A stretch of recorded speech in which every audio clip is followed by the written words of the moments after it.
What's up, guys? Rob here with Aloha Android, and today I'm going to be taking a look at the G Stylo and the Stylo 2, and this video is basically to answer the biggest question of them all. Is the Stylo 2 a big enough upgrade from the G Stylo? So, putting the phones down, let's just talk about what's exactly the same between both, because that is going to make or break if you guys feel which is the actual upgrade or if it's just not worth it.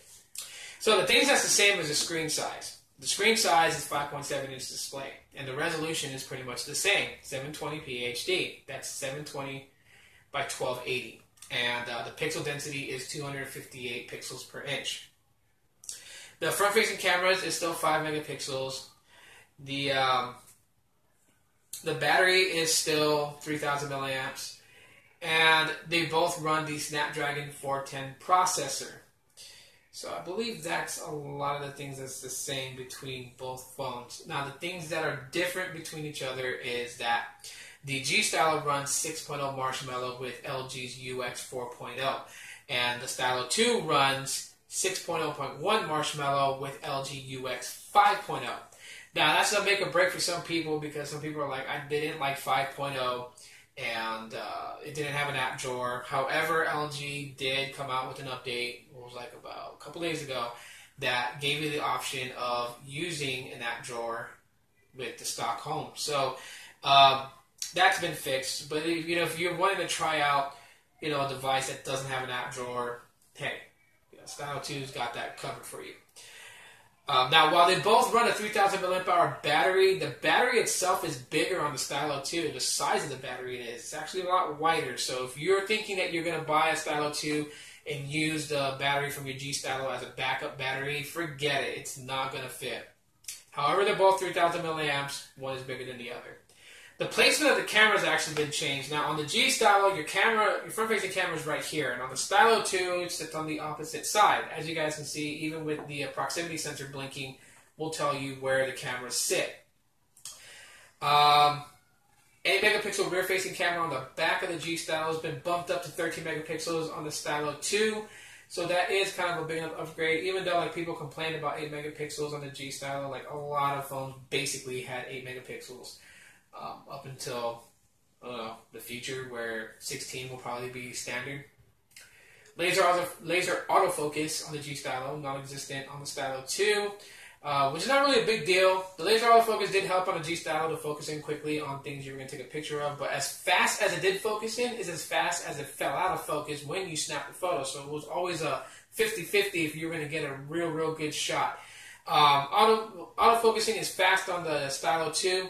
Even without laser autofocus, so hey. 3.5mm headphone jack on the top of the G Stylo, and that's now sitting at the bottom of the Stylo 2. So if you're someone who wanted your headphone jack to be at the bottom, you got that with the Stylo 2 now. They are size difference. The G Stylo obviously sits thicker than the Stylo 2, and the screen, you'll notice, the G Stylo, the screen is flushed into the body. It's a little raised on the Stylo 2, so that could also be something you might want to consider. And same with the camera. The camera on the back of the G Stylo sits flush into the body. It's raised on the Stylo 2 just where the camera is at, as you guys can see. But the control buttons is flushed into the body, so it has this little slope kind of going up. Nothing too noticeable or what you can feel with your hands. But still, make or break for some people, because if you rest your phone on the desk without a case, you could possibly scratch that camera. So, in all honesty, in my opinion, between both devices, is the Stylo 2 a big enough upgrade? And I'm going to say yes, and that's just my opinion. But of course, this is for you guys to make up your own mind on which is, if it is or not. But for me, it is. This is what I kind of wanted, from the very get-go.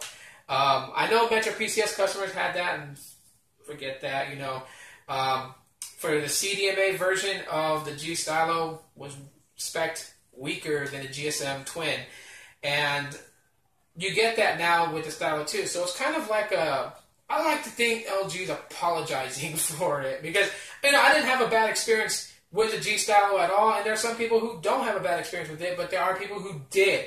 And to me, those people who did, obviously, I'm guesstimating that they are very, very, very heavy power users, gamers, and social media up the yin yang, because when I started downloading games and started downloading more social media apps, it started to lag. So that tells me, like the G Stylo kind of backs you into a corner where you just have to run bare minimum and absolutely what you use the most of. So if it's Facebook and Twitter, then yeah, your phone will run fine.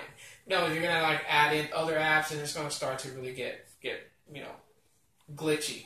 Also, Facebook, the actual Facebook app runs better on the Stylo 2 than it does on the G Stylo. Whereas on the G Stylo, I use Facebook Lite, which is a very light version of Facebook. But yeah, in my opinion, the Stylo 2 is a big enough upgrade from the G Stylo. So that is my thoughts and opinions about both phones. Hopefully this helps you guys consider whether or not you guys are optioning for the Stylo 2, if you guys are going to wait for something else that's better. Hopefully this video helps you guys out, because that's exactly what it's for. And if you guys did find this video to be helpful, please leave me a thumbs up to let me know. Subscribe right there on the mobile app for more future videos like this. And yeah, thanks for checking out my video, my comparison of the LG G Stylo versus the LG Stylo 2. See you guys next time.